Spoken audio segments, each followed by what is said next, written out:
हाय, मैं हूं Jasmeen Patel. Welcome back to the world of stories. आज की जो स्टोरी है वो हिंदुस्तान के दिल की धड़कन यानी कि अरिजीत सिंह की है। अरिजीत सिंह की जर्नी जो है वो बहुत ही ज़्यादा इंस्पायरिंग है, खास करके जो लोग इस फील्ड में आना चाहते हैं, इस प्रोफेशन में अपना करियर बनाना चाहते हैं, उनके लिए ये आज का जो वीडियो है वो बहुत ही इंपॉर्टेंट साबित होने वाला है। अरिजीत सिंह की आवाज़ कैसी है ये आप सब जानते हैं, फिर भी उनको कितनी ठोकरें खानी पड़ी ये बहुत कम लोग जानते हैं। अरिजीत की सक्सेस क्या है ये सब जानते हैं, लेकिन कितने फेलियर्स उनकी लाइफ का हिस्सा रह चुके हैं ये बहुत कम लोग जानते हैं। अगर आप भी किसी लक्ष्य के लिए दिन रात मेहनत कर रहे हो तो आपके रास्ते में भी जाहिर सी बात है हजार मुसीबतें आती होगी, आपके मन में भी कई सारे सवाल घूम रहे होंगे, लेकिन आज के वीडियो में आपको सारे सवालों के जवाब मिल जाएंगे। तो फिर चलिए शुरू करते हैं आज की कहानी। 25 अप्रैल 1987 को वेस्ट बंगाल के मुर्शिदाबाद में अरिजीत सिंह का जन्म हुआ।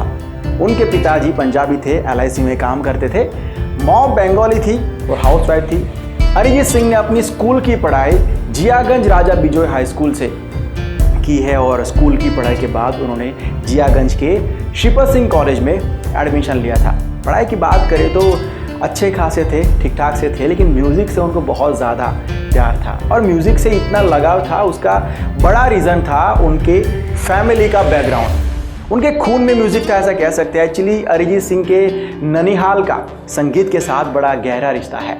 उनकी जो नानी है वो इंडियन क्लासिकल में वेल ट्रेंड है, उनके जो मामा है वो तबला वादक है, उनकी मौसी सिंगर है, उनकी माँ भी बहुत ही अच्छा गाती है। तो अब घर में ही ये माहौल हो संगीत का तो फिर बच्चे भी यही सोचेंगे कि मैं भी बड़ा होकर इसी फील्ड में कुछ करूँगा। एक तो किसी फील्ड में इंटरेस्ट हो और उसको उसका माहौल मिल जाए तो उस इंसान का उस डायरेक्शन में ग्रोथ जल्दी हो जाता है।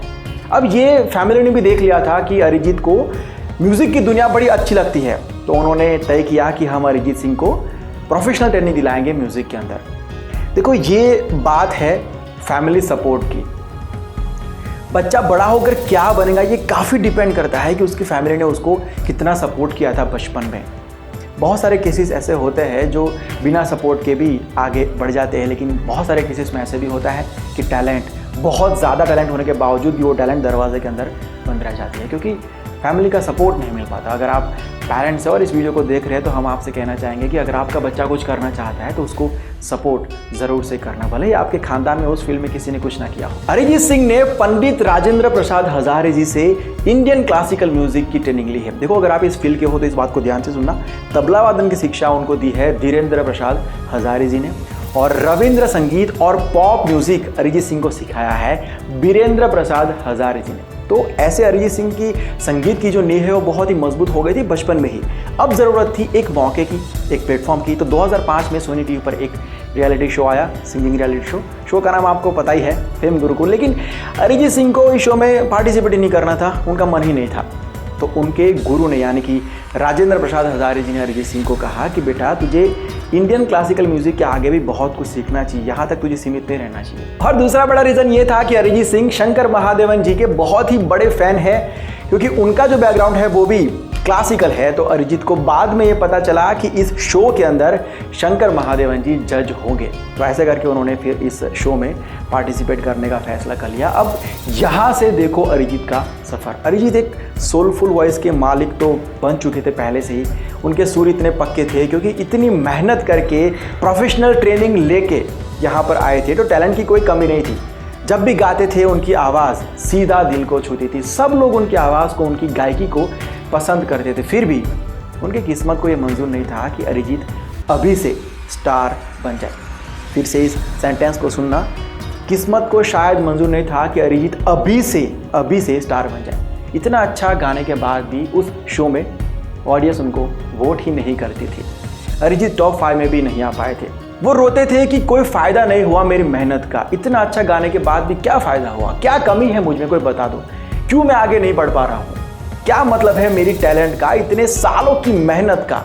ये सारे सवाल हम सब की लाइफ में भी कभी ना कभी आते हैं। जब हम बहुत ज़्यादा मेहनत करते हैं, हमें लगता है कि मैं उस चीज़ को डिज़र्व करता हूँ जो मैं चाहता हूँ, तो मैं रुका हुआ क्यों हूँ, मुझे सक्सेस क्यों नहीं मिल रही है, मेरे रास्ते में इतनी मुसीबतें क्यों हैं, मेरे से कम टैलेंटेड लोग आगे बढ़ गए हैं, क्या कमी है मुझ में, कोई बता दो, ऐसा मेरे साथ ही क्यों हो रहा है। अगर आपके साथ भी कभी ना कभी ऐसा हुआ है तो कमेंट करके बताना। तो अरिजीत हो गए थे फेम गुरुकुल से बाहर। सबको लगा होगा कि यहीं तक था अरिजीत सिंह का सफर में भी, अरिजीत को खुद भी ऐसा लगा होगा, लेकिन किस्मत कुछ और ही करवाना चाहती थी। ऐसे झटके लाइफ में क्यों आते हैं, ये बात मैंने लास्ट पॉडकास्ट में कवर की है, लिंक आपको डिस्क्रिप्शन में दिया हुआ है, उसे ध्यान से सुन लेना। ज़रूरी नहीं है कि सक्सेस तक पहुंचने का रास्ता हमें जो दिख रहा है या हमने जो प्लान किया है वही हो सकता है कि उससे बेटर कोई रास्ता जो तुमने नहीं देखा है, तुम नहीं देख पा रहे हो, लेकिन कायनात, ऊपर वाला, जो भी आप मानते हो, उनको पता है।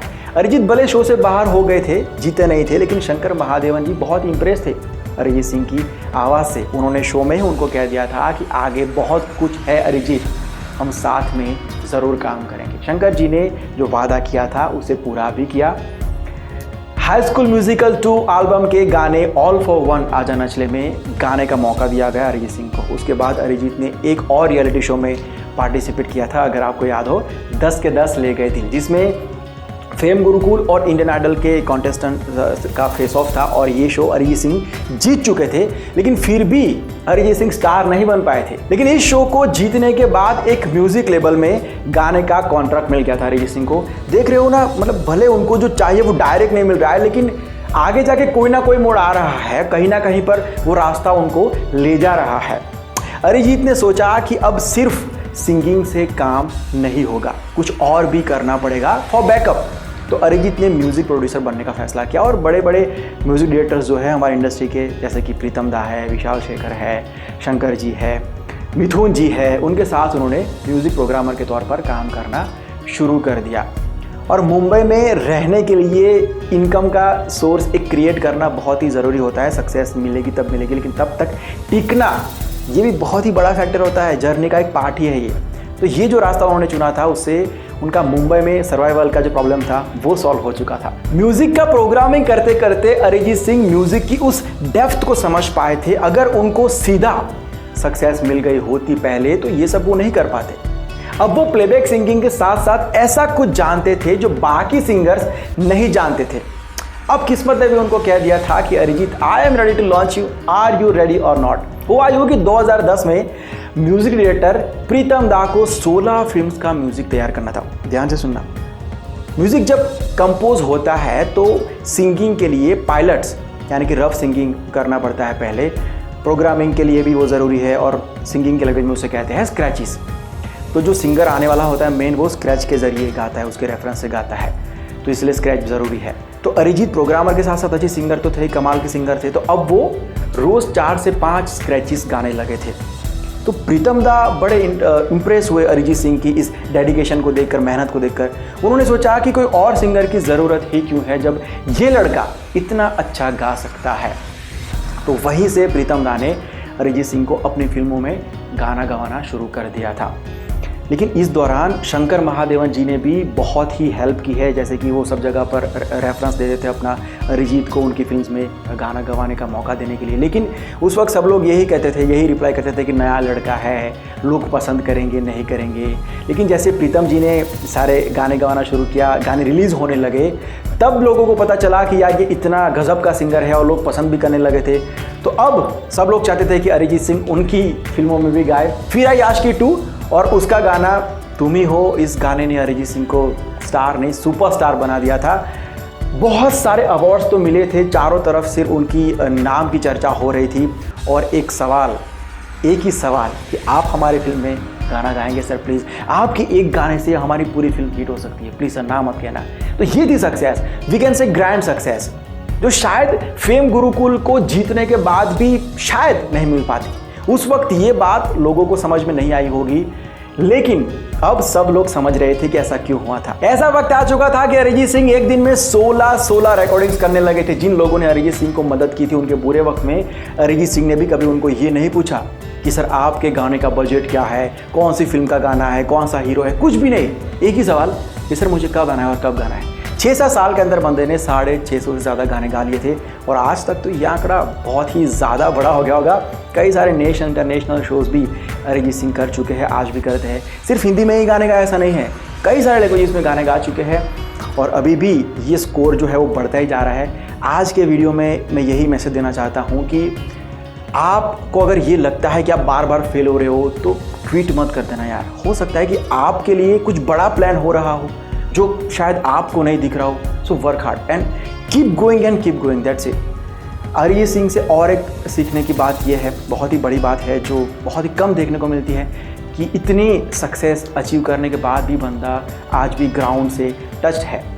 कोई ऐसा दिखावा या कोई शो ऑफ या ऐसा कभी कुछ नहीं होता है। बहुत ही सिंपल उनकी लाइफस्टाइल है। तो जितने भी लोग इस फील्ड में आना चाहते हैं या फिर कुछ बड़ा करना चाहते हैं, उनको ये चीज़ भी सीखनी चाहिए। बड़ा होना ये एक बहुत बड़ी अचीवमेंट है, लेकिन बड़ा होने के बाद ग्राउंड पर अपने पैर जमा के रखना ये उससे भी बड़ी बात है। So that's it for today. होके दिन आज की बात यही तक रखते हैं। उम्मीद करता हूँ कि आपको ये वीडियो पसंद आया होगा।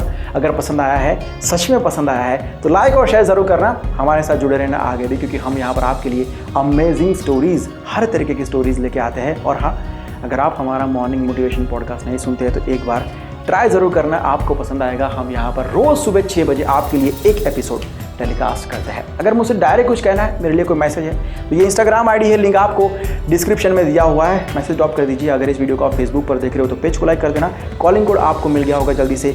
डिस्क्रिप्शन में जो नंबर दिया हुआ है व्हाट्सअप नंबर, उसके ऊपर मैसेज कीजिए। सबसे पहले मैसेज करने वाले 2 लोगों को मैं डायरेक्ट कॉल करूँगा। मिलता हूँ बहुत जल्द एक नए वीडियो के साथ, एक नए सब्जेक्ट के साथ। Bye, take care and see you soon and always keep smiling.